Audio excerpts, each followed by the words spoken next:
Alright everyone, those that don't know anything about what an EMP is probably should stop talking about the issue. I've had dozens of people come on my channel when I talk about North Korea saying, oh, doesn't matter if they only have a few rudimentary atomic weapons. They can wipe out all of US power grid. They could wipe out the whole world's power grid. Aha, North Korea will prevail. Newt Gingrich comes on Fox News, says, oh, the North Koreans, they might launch an atomic weapon up on a satellite and destroy our economy by frying all of our electrical systems. That's not how EMP works. You're trying to compare a 10-15 kiloton basic atomic weapon with Operation Starfish, with a post-megaton sized weapon. And even then, if such a weapon were deployed over the middle of the US, it would certainly do significant regional damage. The damage to the electrical grids outside of that effective area would be slim to none. It wouldn't cripple our economy. And by the way, if North Korea were to actually attempt to deploy any form of EMP weapon or any other nuclear weapon towards another state, whether it's the United States or not, it would result in North Korea being totally flatlined within 72 hours. There would probably be a nuclear response.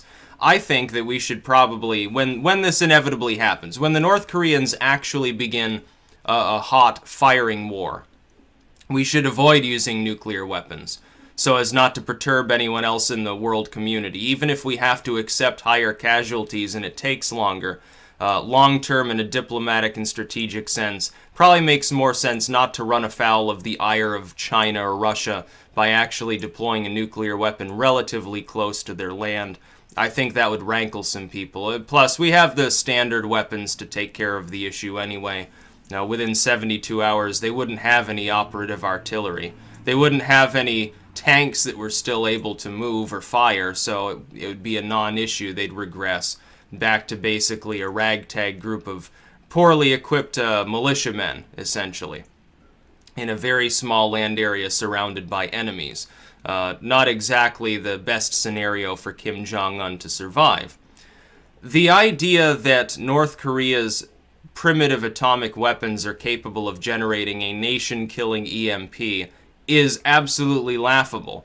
Operation Starfish and similar tests that we conducted required weapons measuring greater than a megaton to a couple of megatons in order to knock out power within a few hundred miles. North Korea's weapons are several orders of magnitude smaller.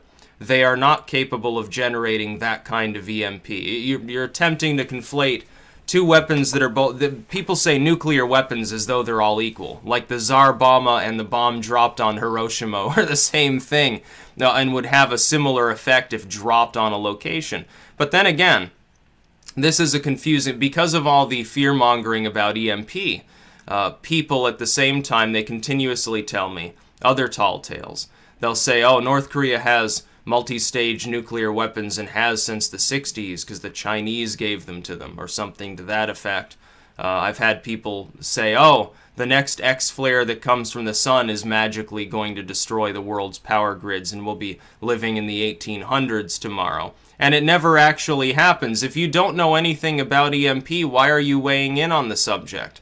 It's like anything else. If you don't know what you're talking about, you should avoid talking or you look like an idiot. North Korea's atomic weapons, which they have 4 or 5 atomic bombs, maybe. They might not even actually have any operative atomic weapons at all. It could be that all these tests they're conducting with atomic weapons, that those are the only finished weapons that they actually have. We don't even have proof. We have some evidence, but we don't even have proof that they have an atomic stockpile. Let alone the people talk about, oh, the Taepodong 2 missile will allow them to take their atomic payload and put it on an ICBM. Irrelevant. Because it's probably not true.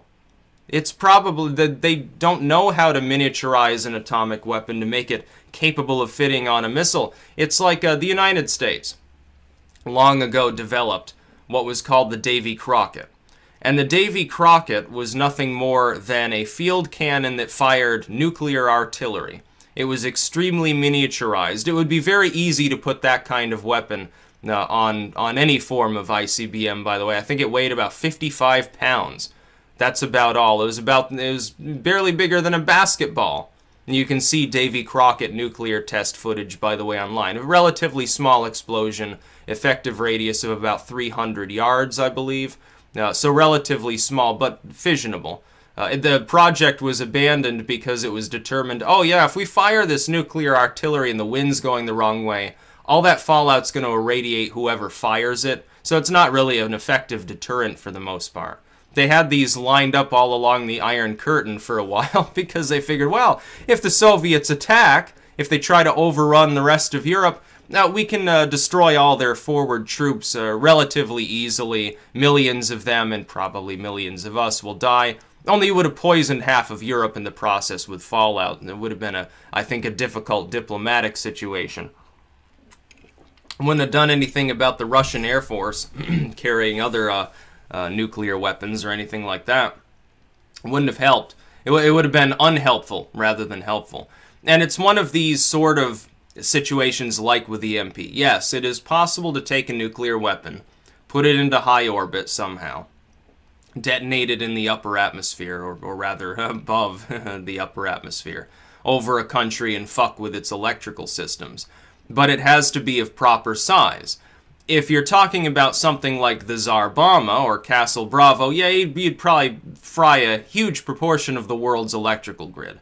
If you're talking about a standard 1 to 3 megaton nuclear weapon, yeah, you can fuck up a nation's power supply. One of those going off in the middle of the U.S. would take out, you know, a pretty good chunk of the electrical grid of the U.S. But you're talking about North Korea. North Korea is barely ahead of Iran when it comes to nuclear capabilities, and is behind a state like Pakistan. Their atomic weapons don't pose an EMP risk. They would need to launch dozens of them up onto satellites with great accuracy in order to do anything. We're talking if they launched one and detonated it over a major city. Yeah, that major city's electrical systems would be fried, and it would take some weeks or months to fully repair them.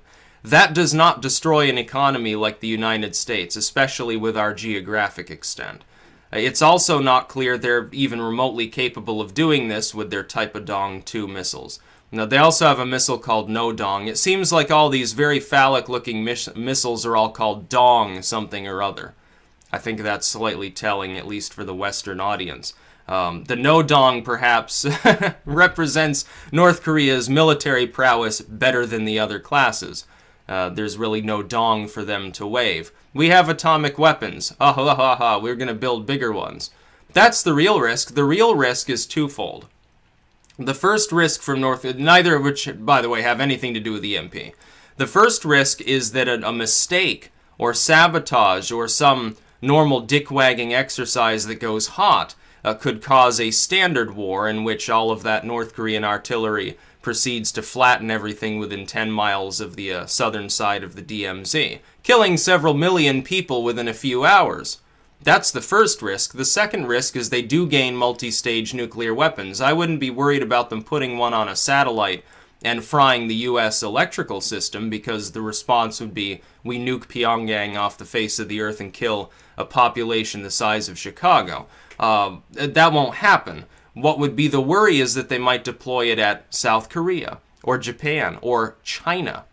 If North Korea were to even attempt to design an EMP weapon, to actually put, I mean, even if it wouldn't work, if they tried to mount an atomic weapon on a satellite and fly it into orbit around the planet, China would probably declare war just as quickly as the US. Why wouldn't they worry about it being directed at them?